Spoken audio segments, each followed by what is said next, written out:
Oi, povo, tô aqui de novo. A terceira parte do vídeo, terceira e a última, tá?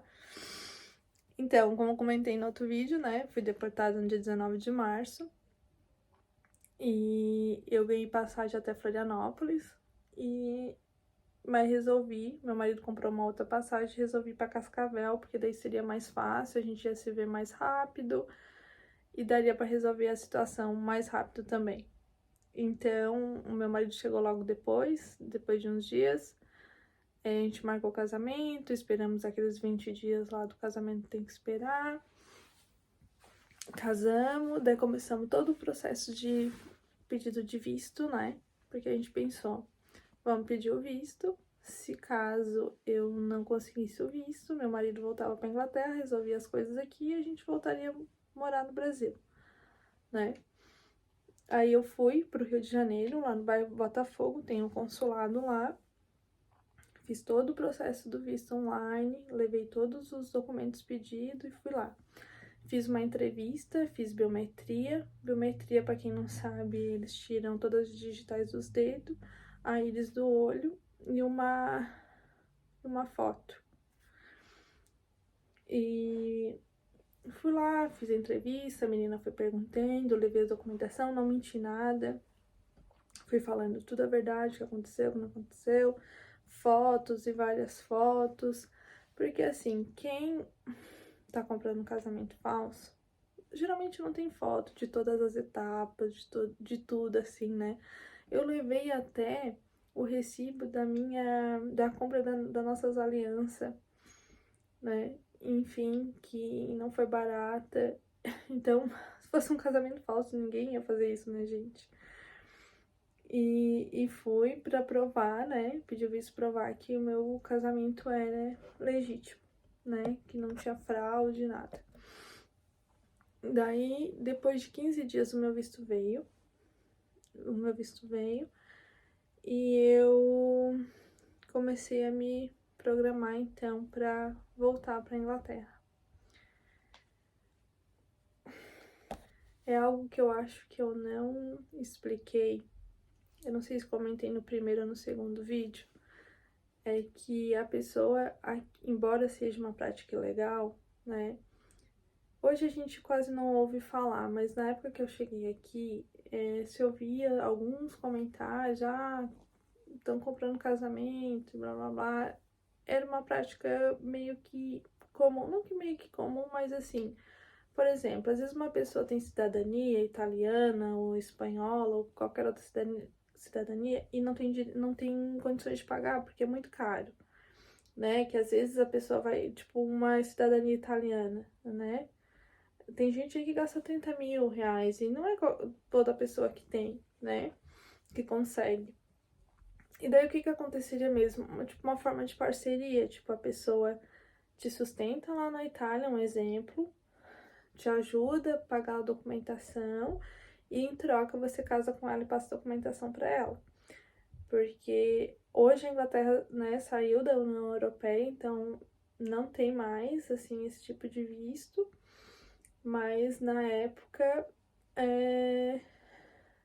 na época tinha, assim, né, e, e que não era o meu caso, né, isso. Tanto que eu provei que não era. E daí eu ganhei o visto de 3 meses, que era um visto só de entrada mesmo na Inglaterra, mas esse visto já dava o direito de eu trabalhar e ter o Insurance Number. Insurance Number é parecido com o nosso CPF no Brasil, para vocês terem, só pra vocês terem uma noção. E depois, quando chega aqui na Inglaterra de volta, eu tenho que aplicar pro visto de 5 anos. Aí eu apliquei pro visto de... Peguei lá no Brasil, né? Daí eu apliquei pro visto de 5 anos aqui. O meu visto veio, eu acho que foi 1 mês, 2, assim, não demorou muito pra vir. Peguei o visto de 5 anos.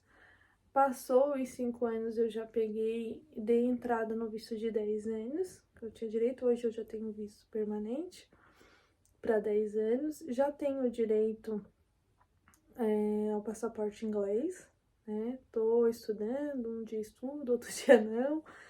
Porque assim, eu tô tranquila, sabe? Eu posso morar aqui o resto da minha vida. Mas eu pretendo sim ter o passaporte inglês. pegar a cidadania, né?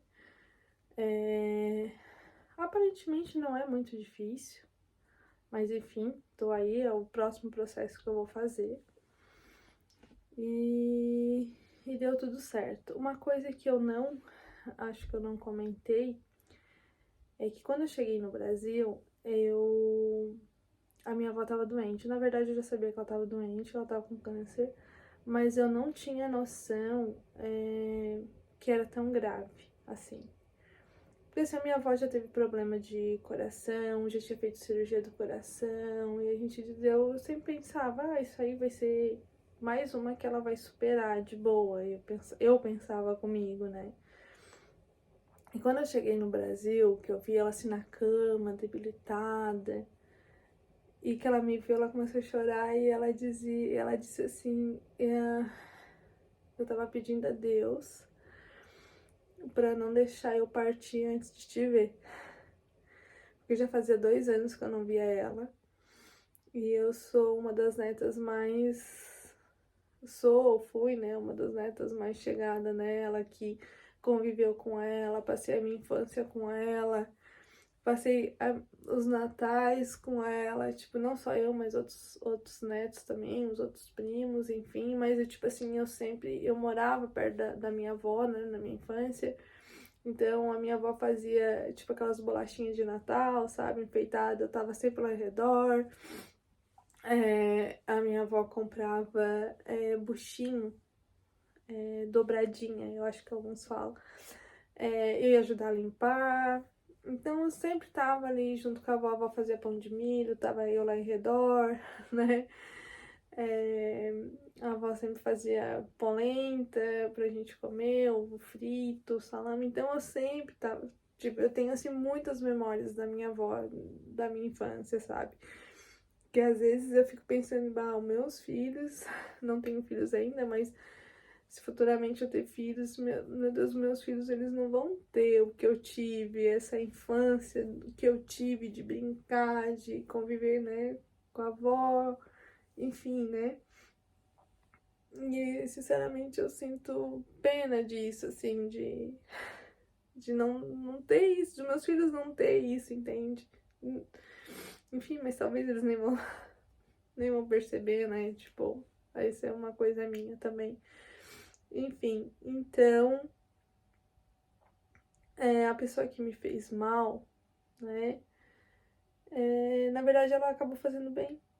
Que daí eu vi a minha avó viva, deu tempo de eu ver ela, deu tempo de eu conversar com ela. Embora a minha avó, eu acho que ela nunca foi feliz no casamento, mas ela sempre aconselhou nós a casar, as netas a casar, ela sempre foi a favor do casamento. Então, foi assim, por todo o mal, por tudo que aconteceu, assim, foi bom, entende? Então, e logo que eu voltei pra Inglaterra, eu acredito que foi entre 17 e 18 de agosto, eu cheguei na Inglaterra de volta, e a minha avó acabou falecendo no dia 20 de agosto de 2011. Então, se eu não tivesse sido deportada, eu não teria visto ela, eu não teria dado tempo de vê-la viva, porque os meus planos era casar aqui na Inglaterra, pedir o visto e depois ir pro Brasil, né? E só que isso poderia demorar, né? Poderia demorar e não ia dar tempo, provavelmente não ia dar tempo. Então, assim, tudo na vida tem um porquê. Nada acontece por nada. Eu acho que tem um motivo, né? Isso me ensinou muitas coisas, me ensinou não confiar muito nas pessoas, não trazer qualquer pessoa pra dentro da minha casa, nunca mais a gente fez isso.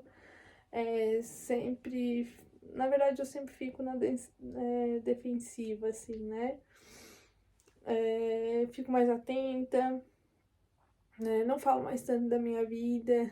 Geralmente quando falo alguma coisa, tipo, já passou aquilo, né? Não conto no momento, não conto projetos, não conto nada. Então acaba que isso vai te dando uma lição, né? você vai aprendendo com os erros, aprendendo com as coisas, né? Com as pessoas também.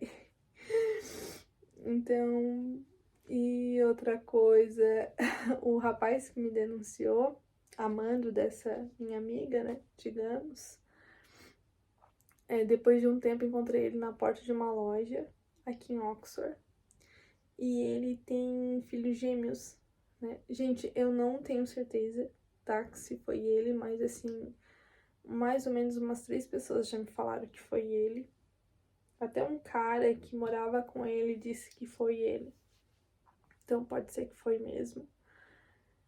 Mas assim, ele sabe quando a pessoa parece que vê um fantasma na frente? Ele tem 2 filhos gêmeos e ele tava com as 2 crianças assim no braço. Daí sabe quando a pessoa vai, tipo, escorregando as crianças assim, devagarzinho, câmera lenta e colocando ali no chão. E eu olhei pra ele, oi, falei o nome dele, tudo bem? Tô de volta. Falei pra ele assim. E ele, tipo, ficou branco, então, na verdade, já se denunciou ali, né? Mas enfim, depois de tudo isso, a minha vida deu um boom, minha vida ficou melhor, as coisas caminharam, as coisas assim deram uma viravolta na minha vida, assim, gigantesca, que eu não sei nem explicar como foi uma virada ótima. Comecei a refletir várias coisas, pessoas que eu não conversava, eu voltei a conversar, pessoas que eu precisava pedir perdão, eu pedi perdão. Inclusive o meu pai, eu já tava muito tempo sem falar com ele, em 5 anos. Então, tudo isso que aconteceu veio pro bem, né? A gente conversou e foi assim, ótimo. Bom, gente, essa é a minha história. Espero que vocês tenham gostado. Clica aí, dá o seu joinha. Vai lá no Instagram me seguir também. Se tiver alguma pergunta, alguma dúvida, manda aí que eu respondo, tá bom? Obrigada, até mais.